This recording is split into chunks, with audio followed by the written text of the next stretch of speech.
Talk Shop Podcast Season 2, Episode 5 with guest voice actor Hesham Elshazly. Welcome back, everyone, and today I'm very excited for you to meet my friend Hesham, who is a voice actor in anime, video games, and even live-action dubbing. But, most impressively, he does all of this from his home in Cairo, Egypt. So he's working on American projects like anime and video games all the way across the globe. One of his anime credits include Crunchyroll's The Journey, which he played a few characters for. He has also done video games, which he has done a great job at. Hesham talks about his process, how he feels about doing voice acting, and really getting involved into his characters, his space that he uses for remote recording sessions, and plenty more. Take a listen now. How's it going, man? It's all good. It's all good. Thank you for having me. How are you doing, Richie? I'm good. And I've been looking forward to doing this because you've been killing it out there in the voiceover game, like just for real. Oh, man. Oh, come on, man. No, I try. Thank you. I really appreciate it. Yeah. I mean, every time, we get an opportunity it's not about how often you get it. It's about, like, when you get it, you really, really cherish that opportunity, whatever it may be, whether it's gaming, anime, any kind of work that you're, like, aspiring to be a part of. Yeah, it's always awesome to just celebrate that and wish the same for your peers as well. So, yeah.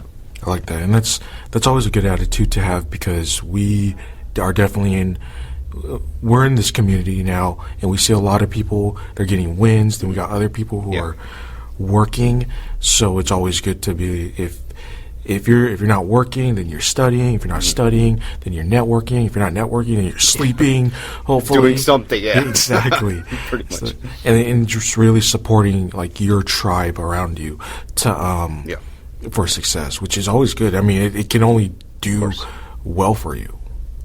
True. So. It does. It's actually speaking of that, some opportunities that I've gotten were because of that. Because the networking is not just about you trying to reach out. It's about, like, let's say you are just getting to know people, and then they're like, oh, I know that guy. Oh, I know that person. Like, maybe I'll recommend them. And so it does happen, and I have booked some work because of people I've met and I'm like, really? I'm like, and I always thank them. Like, even a year later, I thank them again. I'm like, thank you for that. Like, let's say, for instance, one of my biggest gigs, which is actually on my shirt, the anime The Journey, I wouldn't have gotten that if it wasn't for one of my amazing friends. Her name is Chara Lynn. She shared the casting call from Bang Zoom, and I wouldn't have seen it. I wouldn't have noticed it. She's like, oh, they're looking for voice actors. I was like, okay, and I had no idea what that was. I didn't even know it was anime.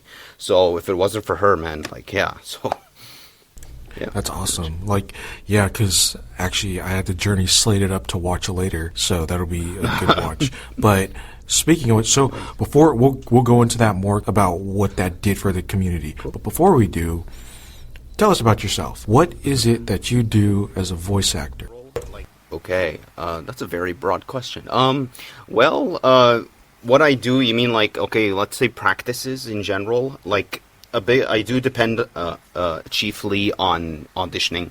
I'm very glad that in the past, let's say 5 months I've been more consistent with auditioning, like, let's say 3 days out of the week, which is really, really good because I don't know if a lot of people know this, I work a full-time job as well. I work as a school teacher. I teach middle school and high school world history. So sometimes it might be challenging to be like, try to balance that out.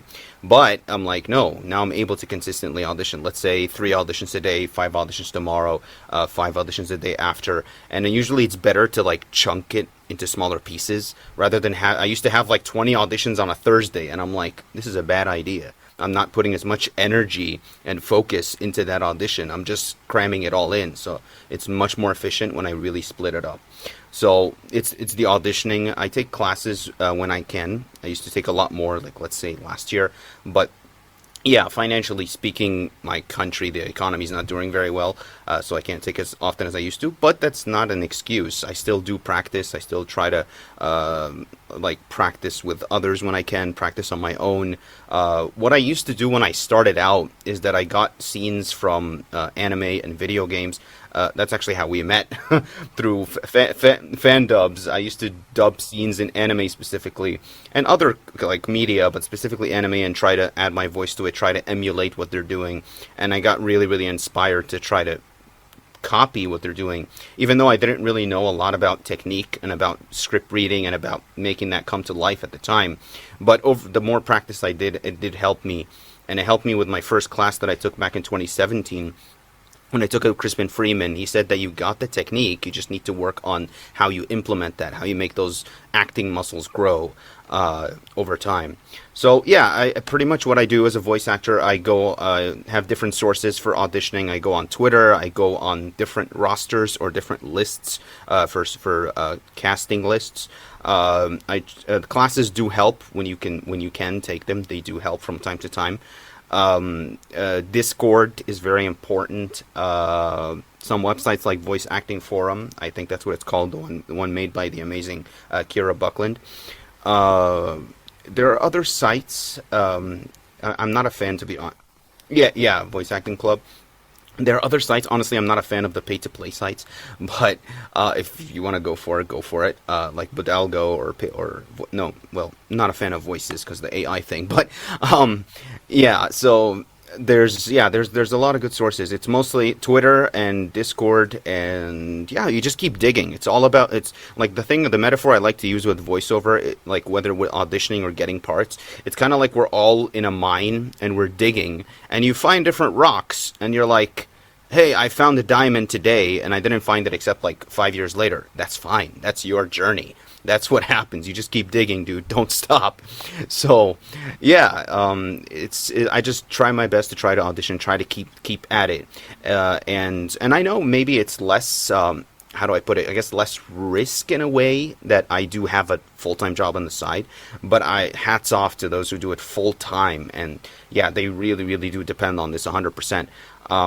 So yeah, it can be pretty challenging because there are those months where you get a lot of gigs, other months where not so much. So that's just how the industry is. So yeah, definitely. And it's important. It's important to know these things because like that's what a lot of us voice actors do is audition a lot. Yeah. And you working a full-time job, which a lot, because I do the same thing. I work a full-time job and I work with other people to help implement them into the workforce. But it is important to really find that balance of like, okay, I need to audition, I need to keep my skills up, and I need to pay my bills. Pretty much. That's true. It's true. Pretty much. But you also brought up something which is a bit of a unique thing considering what has recently happened, which was COVID. You record, where are you from? I'm from Cairo, Egypt, and yes, I am there right now. Yep. So you're from Cairo, Egypt, which will segue into more about your work in anime. But you're from Cairo, Egypt, which is literally, one, not in the United States for those listening, and two, literally on the other side of the world. Yeah. And you're recording a voiceover for American works. So how did that happen? Yeah, I mean, actually saying that out loud, yeah, I'm asking myself the same question. Well, any voice actor in any part of the world, the good thing is you can do voiceover from anywhere in the world. As long as you just have the proper treatment, you don't have to spend thousands of dollars, but you have just the proper treatment and equipment, and you're willing to invest in that, you'll be able to do it. Yes, you can work locally. That does build up your skills and build up your networking skills, and of course, having more gigs and so on. But for me, my aim and my goal to begin with was the English-speaking world because, yes, I'm bilingual. I speak Arabic and English, but I was mainly inspired by what I watch, the media that I watch, which is anime and video games, which are in English, or at least I watch anime in English. So I kept reaching out. The first classes I took, let's say, was with Crispin Freeman. I took a class with Steve Bloom. I took a class with Kirsten Day. So I started to understand more about that world through those classes, number one. Number two, when I started posting on Instagram, I found that there were other people doing what I'm doing, getting videos and adding their voice and practicing and wanting to do this as well, and don't have as much experience as well, but they're trying. And I'm like, wow, okay, so I'm not alone here. So I got in touch with more and more people, and I think it was because of Instagram. I got one of my first movie gigs. It was a movie called Expired, or it has another name in some other countries called Loveland, which I did some background walla recording for it. And that was through one of my acquaintances on Instagram. They're saying, "Oh yeah, we want you guys to submit to this." So it's like people that reach out to you and tell you you can audition for this, even though you are in a completely different country, and it doesn't matter where you are, because they start to listen to, oh, what kind of quality do you have with your microphone? But of course, that's not the only factor. How can you perform? Can we depend on you? How committed are you? Like, if you have a timing for a live session, do you show up on time? Let's say when I was recording, we'll get into that more later, but when I was recording The Journey, the first session was like 3 hours long. It's supposed to be only 2 hours. And then they said, do you want to take a water break? I was like, I already have my water right next to me. And then they're like, I'm not saying that out of cockiness, of course, but I'm just saying to be always prepared. It's right next to you, so you don't have to get up and be like, oh, just a second. And we're like, they have time. Time is money when you're in the booth. So, yeah, how did it happen? It's pretty much, trying to network. It's because I really wanted this, so I just kept looking and kept looking. As I said, it's like a mine. You just keep digging. You will find the right people you're looking for any community. Let's say you want to be in touch with athletes from abroad, from outside of your home country. You will find them one way or another. You will at least find that community for it. Find Facebook groups for it, Instagram, Twitter. There are so many platforms. Like, social media is a double-edged weapon, or let's say it has advantages and disadvantages. Advantages, you can connect with everyone, and you can really get there. So it was those connections that started to help me. I'm not saying that I'm perfect at marketing myself. I'm still working on that, but it did help me to get there, and I'm always grateful to meet amazing people every day, meet new people that can take me further in the industry and teach me more about what you can do and more about myself as an actor. And every day, the more you dig deeper into this industry, the more you would be sure, is this what you want to do or not? And that's no doubt, that's what I want to do. So, yeah. Definitely. Okay. So, first off, we definitely know where you're recording from logistically, which is Cairo, Egypt. Now, during COVID, for those who don't know, a movie came out called The Journey, and you got cast in it. You got cast for a few roles, actually. And the interesting thing about this, aside from the fact that, well, there's a lot of things. One, there were remote talent involved because it was COVID, and there was a bunch of lockdowns going on. Two, you recorded this was for Crunchyroll, by the way. And three, when they hired you, you recorded remotely. So tell us how that came about and the whole process, because what this also did, for those who don't know, is the industry had to adapt. Lockdowns happened and everybody was like, well, shit, what do we do? And we got to do something. Exactly, we got to do something. Stuff has to keep going. And that's when they're like, we need to start looking at remote recording. What this ended up doing, for those who don't know, this started showing, and we're literally talking to one of the people who just proved it, Hesham. This proved that remote recording can be a thing from literally down the street, another city like me, or another country. And it also just broke open the talent pool for voice actors everywhere. So tell us how that came about and the whole process of what you were doing when you were recording for this. Okay, so it started out with, as I said, there was my good friend Chara Lynn. She follows Bang Zoom as well, and Bang Zoom sometimes they are open to remote talent. I'm not sure if they started that more during COVID lockdown or was it from before then. But anyhow, this was in, I don't know, end of 2020, 2021, something like that. They sent out a casting call. They said, we're looking for Arab voice actors, or MENA, for those who don't know, Middle East, North African voice actors. So they sent that out, and she sent me that casting call. And I was like, okay, sure. I'll send my information to that email. So I sent my demo.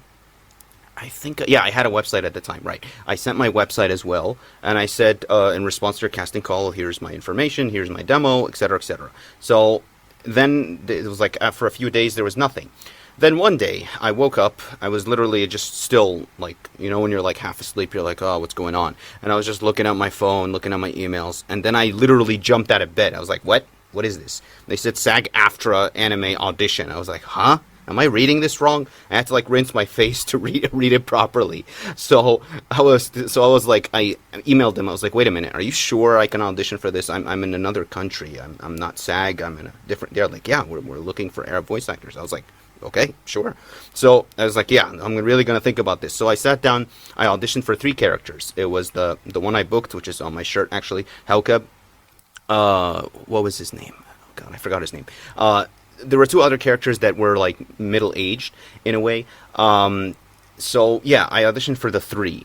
And then I think it was a week later they responded and they said, we liked your audition and we want a callback audition. I was like, holy shit, holy cow. Okay, let's do this. So, oh yeah, and when I was auditioning, they gave me, it's not always the case in auditions. Sometimes it's just a description. There's no picture. But in this case, I did have a scene from the anime, which of course is confidential. I couldn't share it anywhere. And I was actually familiar with this anime. I remember a year before then, a friend of mine shared a trailer on his Facebook, and it was first dubbed in Arabic because it's originally made by a company called Manga Productions, which collaborated with Toei Animation, the one who did Dragon Ball and all those amazing shows, and they made this anime in Arabic first. And I was like, oh, cool, that looks like good animation. It's awesome that the Arab world is getting involved in anime at this level. So, but I never imagined that they're going to dub it and contact me, and of course not just me, but I mean, like, I would have the opportunity for that. I was like, okay. So anyways, he said a callback audition. I recorded for Haukab again. The guy who was like, Abraham, my lord, that guy. I did 2 takes, actually, 2 different takes. One was the one you just heard, and the other one was like, Abraham, my lord. I did it a little deeper and more, I don't know, I thought he could be darker for some reason. But they liked my audition. I wasn't sure which one. And then I did the second one, and I figured out it was the one that was higher pitched. Which was completely different from the Arabic and Japanese dubs. If you go and listen to those, that guy actually had a deeper voice. Mine was like the complete opposite of the spectrum. It was higher pitched and more like a psychic kind of guy. It was like, I'm gonna take over everything, something like that. When I was auditioning for Helkab, though, for some reason, I saw his face. Like, seeing a character does help. I thought of Master Roshi from Dragon Ball. I don't know why. Like, yeah, when he was... Especially those scenes when he was always being perverted and he's like, like that. But I wasn't going to be perverted with Helka, but he's going to be evil at the same time. So I was like, okay, let's try to project those 2 things into that. And that's what came out with the character. So I did the second audition. Then I had to wait 3 months of... Actually, no, sorry. We had to do a booth test. There was an audio engineer. We did 2 booth tests. The first time... It didn't actually work out very well because I was using Wi-Fi. And they're like, no, use the LAN cable. It's better. I was like, okay. I literally went out and bought a LAN cable. And I was like, yeah, I'm going to do this. And then we did a second test and it was much more stable. I was like, awesome. So then I was trying to ask the audio engineer because I never did an anime dub before. I was like, am I booked for the character or what is this? He's like, look, they don't tell me anything. I was like, okay, it's okay. I understand. So I had to wait 3 months of nothing. So I thought I didn't get it. Of course, I was disappointed. I had high hopes for that. We shouldn't do that as voice actors. You should send the audition and let it go. But yes, we still think about auditions sometimes. We're still human. So I thought I didn't get it. I really did. I was like, okay, it was worth a shot. It was an awesome opportunity to at least audition for this. But then I got an email out of nowhere from Mami Okada, the head director of Bang Zoom. She's like, oh, you've been chosen for a Hellcap. I was like, whoa, holy moly. Okay, this is insane. So yeah, I got that email. And then I think that was September. I can't remember which year. Was it 2020 or 2021? Then we recorded the beginning of the year after. We recorded in like a January. Yeah, that's when we recorded. It was, okay, I got an email. They said, yes, we cast you, but now the project has to be transferred to another studio. Things change behind the scenes, I guess. It was called Sonic Vault International. So it was with a different director. It was with Andrew Russell and John Kafka and the audio engineer Kimberly Sue. All amazing people. So I got to work with them. I finally recorded the journey for Hellcap. And then after that, a week later, they messaged me, and thank God I was also on vacation then. Even if I wasn't, I would have managed. But they said, we want you for other characters. I was like, oh, okay. So I did a lot of smaller characters, like a character called Huzaima, some Walla. There are parts in the movie with people screaming, saying, yeah! I'm in the middle of those guys as well.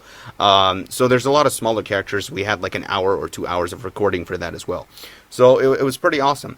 What was awesome though, and still blows my mind till this day, is that while I was recording, they asked me, "Do you want us to keep the Japanese dub or the English dub?" While you like when you hear the scene and then you record. For those who know or don't know, when you're recording an anime dub, right when the scene starts, they have three beeps. There are three beeps that like start up. It's like teet teet teet, and then the third teet you have to start acting in that scene. So so in between those, you hear the other characters talking. So I told them, okay, you could put in the English dub because some people already recorded. I could hear that. Maybe it can help. I started to hear. I was like, are these voices sounding familiar to me? And I was like, no, they're not. Then I heard it. Then the next time, I was like, no, I know that voice. Is that Johnny Young Bosch? And then I was like, is that Christopher Sabat? No. And I was like, wait, is that Bryce Papenbrook? I was like, how are all these people in the same movie? So it literally blew my mind that I'm in the same movie and the same scene as some of my idols, like Bryce Papenbrook. I was like, wow, okay. So yeah, I mean, I hope I'm not going in the super long version here, or if you want me to oh, okay, awesome.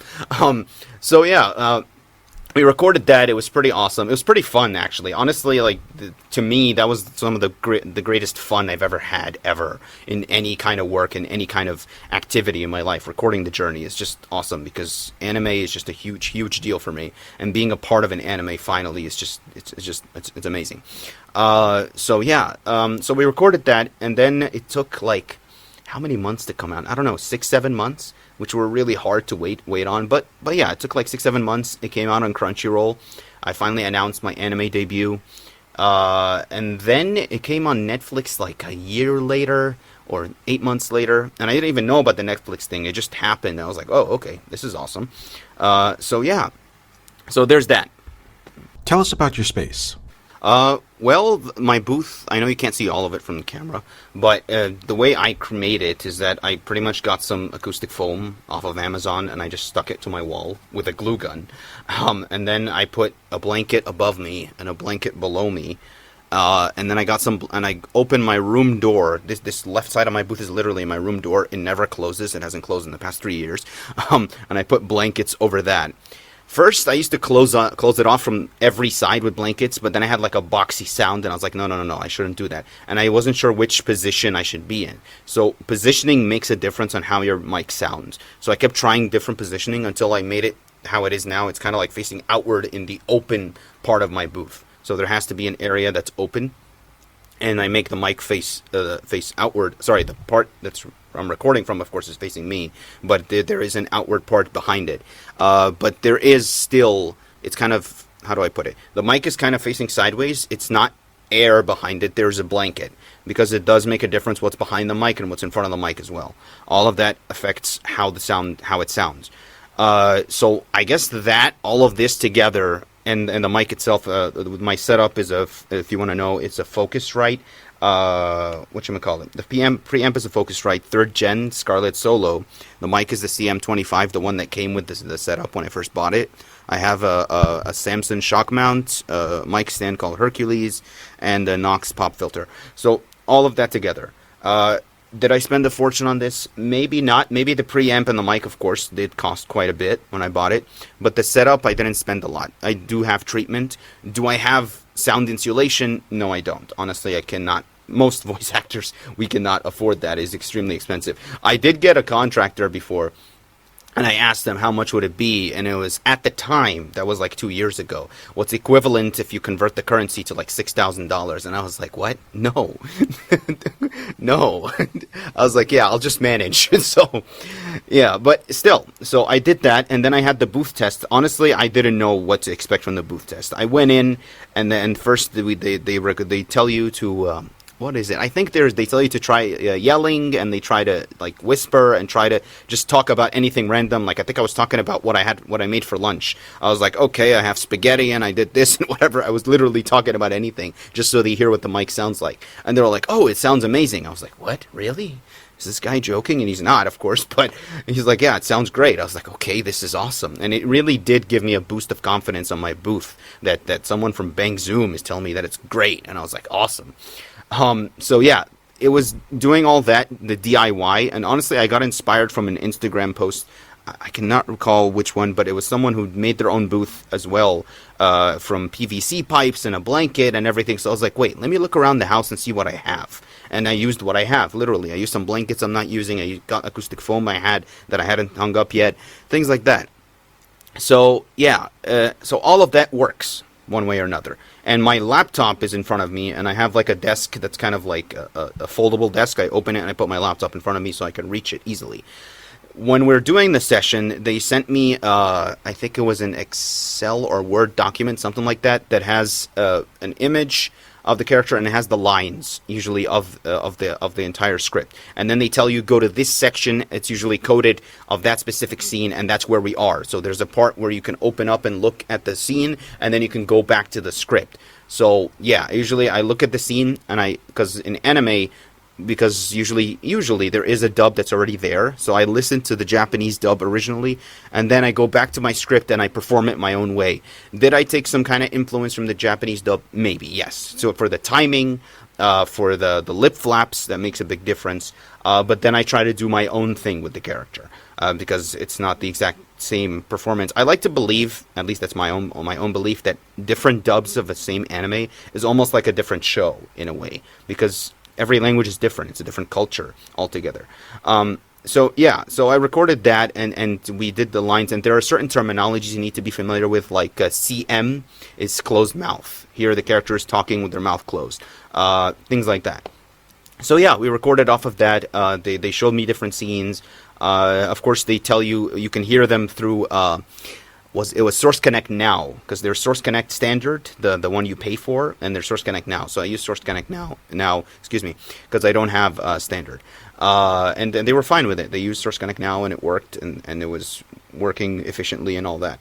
So we did 1 take, 2 takes, depending on the scene. Some scenes, I'm glad it was like 1 take only. Some scenes it needed 3 takes. It depends, yeah, like any live session. I know it can be a little nerve-wracking when somebody does this live session for the first time, because you're like, these guys are depending on me. There's a director, and I'm there, and I need to do my part. But you just get used to it. Just focus on the scene, focus on the part. You got this. You already made it more than halfway. That you auditioned, you booked this, you're already there. So just do you let out those skills that you know you got, and it's gonna be awesome. Because I was nervous when they sent me the script the day before. I remember now, and I read through it, and I saw a scene at the end of the movie. I was like, wait, is Hellcup crying here? I was like, oh no, how am I gonna do this and stuff like that. But it seems like it was fine when I got to those. I don't want to spoil the movie for you of what happens to Hellcup at the end. So, but yeah, there was a kind of intense scene for Hellcup at the end.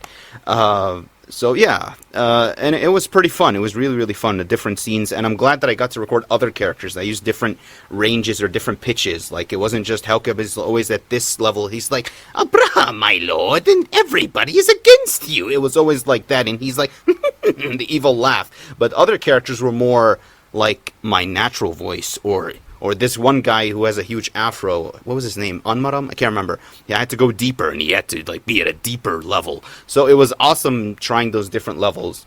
And again, I don't want to spoil. So yeah, different things happen to my character. So yeah. Nice. For those listening, Hellcat got hit by a truck gun and ended up isekai to a different world. That would be awesome. That would be awesome. Yeah. So you've got. Was this also your first job for dubbing in general? Yeah. Actually, yeah. I think so. Yeah, Yeah, it is. Nice. That's good. So you went from that. You went from The Journey, which is a movie, straight into, because now you've had other dubbing projects as well. So I think you did one for Netflix. Tell us more about those. Yeah, it was shortly after that, I think like a few months later, I got with my first agency, the Jackson Agency, my first US-based agency as well. Actually, no, that was my second agency, because I was already freelancing with an agency called Canaria Voice in Washington, D.C. But it was the first agency I signed with and not just freelance with. They got me an opportunity. This was in the end of the first year of the contract, or second year, where I got to record incidentals, or it's like small characters in I can't remember which one was first. I recorded 2 Netflix gigs. One was called The Exchange. It was a Kuwaiti TV show that was dubbed in English. And a movie called Al Khalat, or in English that means blender. The blender I use in the kitchen. So it was called Al Khalat. It was Saudi Arabian and dubbed in English. So I recorded like small characters here and there for both movies with different directors, of course. So yeah, that was like, they sent me a message. They said they saw your demo and they want to book you for this. I was like, okay, awesome. But it was like very near to each other. It was like 2 weeks apart or something. And at the time, I had like a lot of things I had to do around the house, and it was like a little bit of renovation. So my laptop was literally sitting on giant boxes for my TV and stuff. And it's like, no matter what the circumstance, you got to manage. So I did that, and we were still able to record, and it was great. Yeah, so I recorded that. It was, and of course, one thing any remote voice actor should know is the time difference. It's something you get used to, something you... It's honestly, it's not a problem for me anymore, because like, hey, I booked it, I'm gonna be there, I don't care what time it is. Because I do remember one gig or a few gigs where sometimes the director would apologize. They're like, oh, I'm sorry, it's 3 a.m. I was like, don't worry, I'm gonna be there.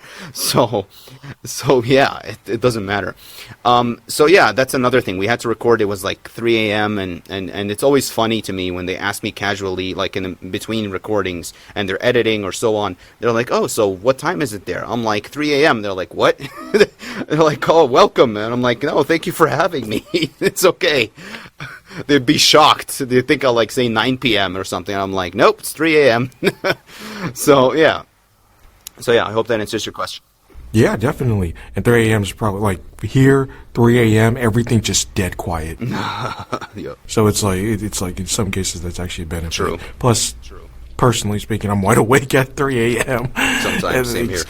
Okay, so you now are dubbing for other projects as well, which is has been great, and I'm really happy to see that. So you have done anime, you've done live action, which, for those who don't know, if you've ever tried to dub live action, it is a big challenge compared to anime. Yeah, it's different.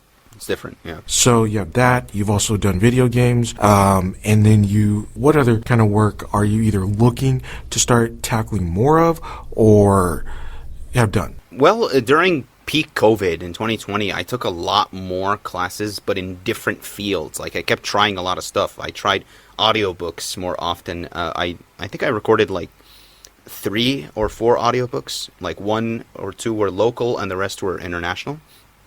But I didn't go far into audiobooks. The reason is the one audiobook that I recorded was like 400 pages, 500 pages, but the time frame was very, very tight. It was like barely a month or a little less than a month, but that was extremely challenging to me because I have a full-time job.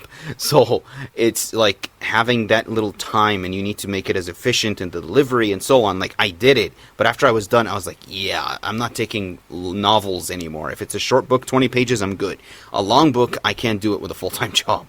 It's just time and energy. Like, as much as it was a really great learning experience on how much prep is needed for an audiobook, how much reading you need to do, how many questions you need to have on how to pronounce things and terminology and the content itself. And before you accept the audiobook, you have to read through the whole thing or look through the whole thing to be sure, is this okay with you or not? Because they always ask you that.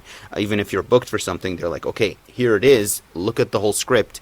Let us know, but as soon as you can, do you accept it or not? That's very important. And also, it's preferable, if you have a client, try to ask them for the contract sooner than later, because this is a challenge I faced where there was an audiobook I almost booked, and then they got the contract like a day or 2 later after I started recording. Then I had to turn it down because I saw some AI mention in the contract, and I was like, I'm sorry, I can't accept this. I have to turn it down. So, but that was a bit of a problem because it was 2 days later, but yeah. So anyways, I tried audiobooks a bit. I tried a little bit of commercial work. It was one client, but I think it was because it was a friend who was from Nigeria. I recorded a commercial for them. There was one client in Egypt here. It was like not an official car dealership, but I think it's like you could call it an indie car dealership in a way. I recorded for them. Yeah, but I have auditioned for commercials through my agency, many commercials, and I have not booked a single one. But that's just because it's that competitive. It's that difficult to get into promo and commercial work. It really needs a lot more, I guess, specificity on what they're looking for, perhaps, or maybe because it's very, very specific. I don't have a lot of experience in that field. I would like to gain more experience, but I have tried it a bit. But again, I went back to focusing my energy more on character work, because I can afford to do that. Because I have a full-time job, I can focus my energy more on that. But if you need work, like making better money, you should, yes, focus your efforts more on, like alongside it, commercial work and so on, because that's where the money's at. Definitely. And that's just the fact because commercials sell. Yeah. So, going from your journey on dubbing, what exactly got you interested in voice acting to begin with? That's a good question. Back in 2010, I have a friend from college who was part of, I guess, what you would call the school theater. He was a director for it. So I wasn't part of it. I was like one of those students who's like, no, I either could do acting or could do school. Like it's one of the two. I couldn't do both at the same time. So he said, just come along. We're doing auditions for new actors, for new students. Just come and watch. I was like, okay, sure. So I came and looked at it, and it was a pretty interesting process. But while I was hanging out with him, me as an individual, if anybody hangs out with me in real life, I like to do sound effects from movies, from anime, from whatever. I just like to copy that stuff on the go if I'm comfortable around you. So he heard that, and his reaction was different from most people I've met. They wouldn't think it's weird or strange. He's like, oh, that's an interesting talent. I was like, what is he talking about? What talent? I'm just doing this for fun. I didn't really think of it as a skill. Again, of course, voice acting is not about voices, but that's how a lot of us start. So he said that, so that's what made me start on my own to learn video editing. I taught myself how to edit videos, and I taught myself how to record. I didn't have a setup at all, of course. I just got a normal headset, for the one you use for like chatting on Skype or whatever, and I started recording random scenes. The very first scene I dubbed, I think, was a scene from the movie A Few Good Men, between Tom Cruise and what's his name, Jack Nicholson, the one who's like, did you order a code red? So that's what I was editing, and then I started to practice the synchronizing my voice with those scenes, and then long story short, I did live action scenes from video games, scenes from anime, and it was fun. And then over the years, like for many years, it was just like that, just making videos, then posting on Instagram. Then eventually, when I took my first class, I started to understand where you go to audition. What do you need to do to really get into the field? My first class was with Crispin Freeman. I was like, oh, this is where I'm at. This is where I need to go. Equipment-wise, I got a desktop mic later on, which was also very, very terrible quality. I didn't know anything about treatment, of course, at the time, because I got my first professional mic, was a Yeti USB mic, and I didn't know that you needed all of this, and there was room noise, and when I listened to my old recordings, I was like, what am I doing? Why do I have all that room noise and I'm okay with it? But I didn't know. But yeah, we start somewhere, come on. So yeah, so I did that, and then eventually when I started working, I finally graduated and I had a job. I saved up, and I was like, yeah, I gotta take it to the next level. I gotta get an XLR mic. So I got my Focusrite. At the time, it was the 2i2 second gen, and I didn't look back. And I just kept taking classes from different coaches with different studios, like Sound On Studio, Real Voice LA, Ace Studio LA. I took with them once or twice. Bloomvox Studios that you mentioned, I took with them. Like their very first class, I was with them when Steve Bloom decided to like start doing classes, because I followed him and he's like, I'm going to give classes. I was like, oh, let me get on board with this. This is interesting. So yeah, so it's like all of that. But it's, again, you need to know, like, no matter how many classes you take, you need to also try to implement it on your own. Try to practice as much as you can. And if you can afford it, at least once in a while, private coaching does help. I'm not saying you have to do it every day, but it does help when you find the right coach. Because I'm not saying one coach is bad, one coach is good. No, one coach could be good for you, but another coach doesn't take you as far. Because I have experienced that. One coach, like let's say, told me about the difference between a grounded read and an animated read. Because I came back from a background of doing fan dubs with anime, so everything is animated every time I approach a script. That's how it was. Then when I took a video game class, they're like, no, you need a cinematic read. This is different. Or like what you said with live action dubs, this should be a grounded read. It's like what we're doing now. We're talking like normal human beings. We're not talking like people talking anime where they're a little all over the place. So I started to try to train my ear to understand that, oh, you are that animated, and I didn't know that. And over time, I think it has gotten better, that I reached a point where I'm like, okay, how do you do animated again? So I have to listen to something animated. And something that helped a lot is that kind of media you consume does make a difference with your performance. Like the more, let's say I want to be in anime, the number of anime I've watched and the fan dubs I've recorded and edited did help me a lot with recording the journey. It's that timing. Like, let's say, yes, when I edit on my own, I could sit like 2-3 hours with just one scene. Of course, and that scene could be like 5 minutes. We don't do that in the booth, of course. We don't have that much time. We're doing like a scene, and you got to do it like bam, bam, and it's done. Move on to the next one. And the faster, the better. But of course, you're not rushing. But I got used to, it's the timing that, oh, I can hear the timing of that performance, and I'm like, okay, I'm gonna remember that timing and try to follow it as best I can. It just takes practice that your ear can get used to that, and your ear can get used to, oh, I'm gonna do this with this timing, and it really does help. And it helps with live action dubs as well, in a way. You listen to how long have they been saying this. Is it like 5 seconds? Is it 3 seconds? Of course, you're not gonna count unless if that works for you. But for me, I just have to hear a scene. And sometimes I would tell them, I'm sorry, can you play it again? And they would, and then it would really help, depending on how much of the scene we're doing. So yeah, it's the media that helps. The anime, the video games, let's say I was just playing Mortal Kombat 1. I literally just finished this game. This helped me with an audition in a way. I would think of different characters. How did they approach this scene? How did they do that? How did they sound as an evil person? Things like that. I don't want to go off topic too much. I'll let you continue. No, this is great because, as we know, we see a lot of people who want to get into the anime industry, and some of them they're ready. They're like, hey, I'm here for it, and I just tell me what I need to do. And others are like, this sounds like a great idea, and the moment they see what this idea consists of, it's like, no. It's like ADR dubbing. What's that? No. Yeah. But this is great to hear because it also educates me. So interestingly, you're teaching me. Thank you. I appreciate it. No, man. It's my pleasure. So you have that. We have that. Went through anime. You recorded the journey. Went through live action that you've been doing. Plus, you're doing other work at the moment. I think an important question now is, now that you've been doing this for so long, what has this voiceover journey done for your life? What's it like changed? How's it benefited you just as an individual? That's a really awesome question. Well, it begins on it's something like, how do I put it? Well, recently I'll have to mention this. Recently I've done for the first time in my life, it's kind of like a seminar kind of thing where I went up in front of a group of people, like a live audience, and I talked to them a bit about my journey. One of the things I love to mention and had to mention is that why are we doing voiceover, or why am I doing voiceover?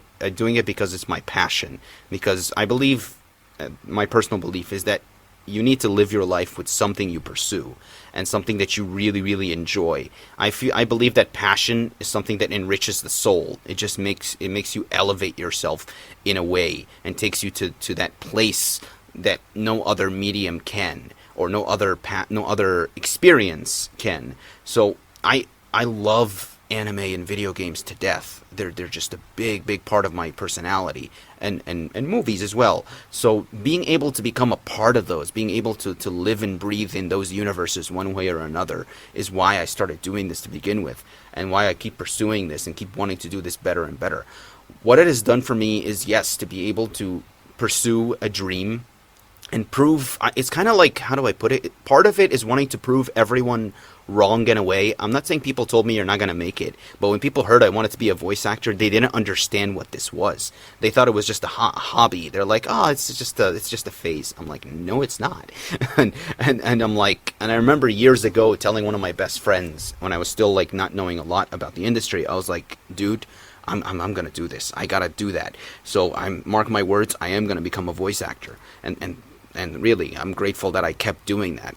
It's more of a personal journey that I wanted to prove to myself, and still want to keep proving to myself that this is a goal I set for myself, and this is what gives me that. It just, I don't know. It puts me in a great mood. It makes me really enjoy that. And the way I consume video games and movies and anime is different from how I consumed it a while back. I really think about, how do they approach this? Oh, that was an interesting take in that scene. Oh, that was a really, really emotional moment. What were they thinking at the time to like take reference from their own personal lives to make that scene be that believable? In that video game, okay, that's an interesting tone. How would I do that scene? Maybe it'll be different. But that's the thing. If you do it different, it doesn't mean it's bad. It doesn't mean you won't be cast for it. It means that that's just your unique take. Because that's the thing we need to know. Because I've run into people that come up to me and they're like, I don't have the voice for voice acting and my voice is not like this actor. I'm like, let me stop you there. There's no such thing as your voice is not like this person. Your voice is yours. That's what people look for. They look for your authentic voice. Because there's only one of you. I know it might sound cheesy, but no, seriously, that's how it is. They look for your natural voice. Because there's your unique take. Which is why, I don't mean to go into this topic, but which is why we're really pursuing and pushing for human performance, not AI. AI may clone something, but it can't clone that unique take that we have as human beings. We're all different people, and that's what makes it interesting, that we live in a world with different human beings with different emotions. We experience them differently.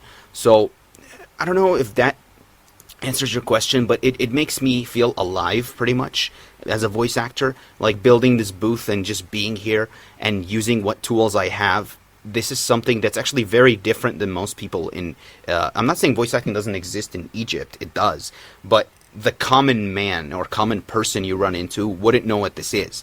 Like I do run into people sometimes that do like anime, but not many of them would be into voiceover. Or I run into people that are like, oh, I want to be a voice actor. I'm like, great. And then once I tell them what it's about, they're like, oh, there's that much work you got to do?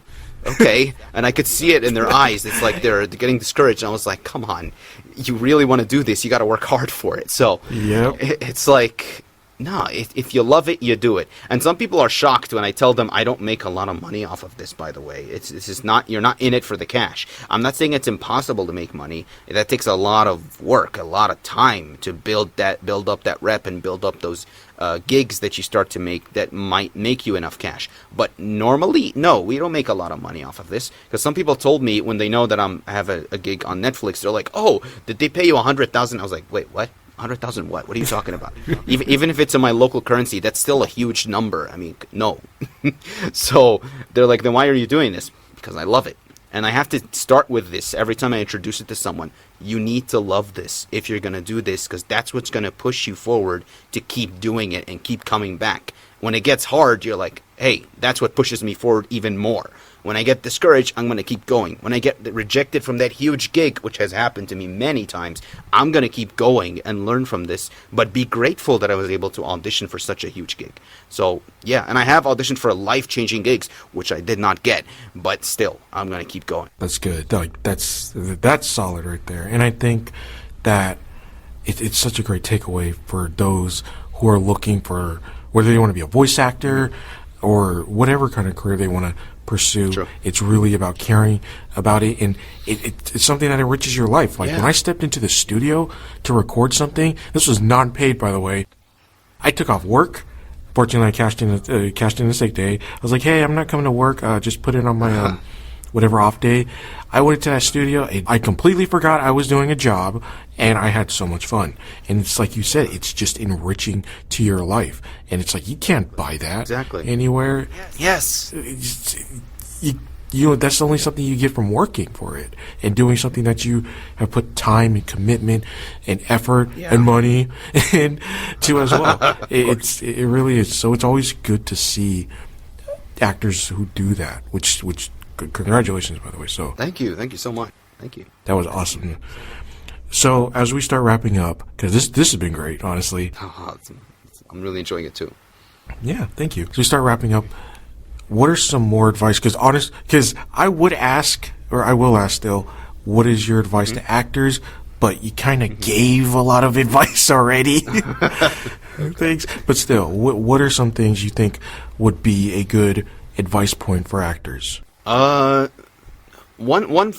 piece of advice that just came to mind now is from one of my coaches that I took with Greg Chun, and Steve Bloom actually mentioned this as well, is that if you want to improve as an actor, or you want to improve your acting skills, one of the things you can do is just observe the world around you.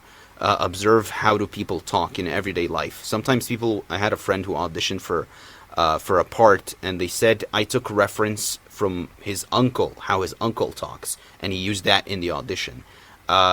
Sometimes I think, like, there are so many things. A TV show, yes, could help you. A video game could help you, definitely. But people in real life, look at that. That's going to help you a lot more with the grounded reads that we were talking about. Like, observe everything around you. Keep an open mind. And look at how do people talk. How do they do things. Reference things from your life. Like, there are scenes in The Journey that I've done.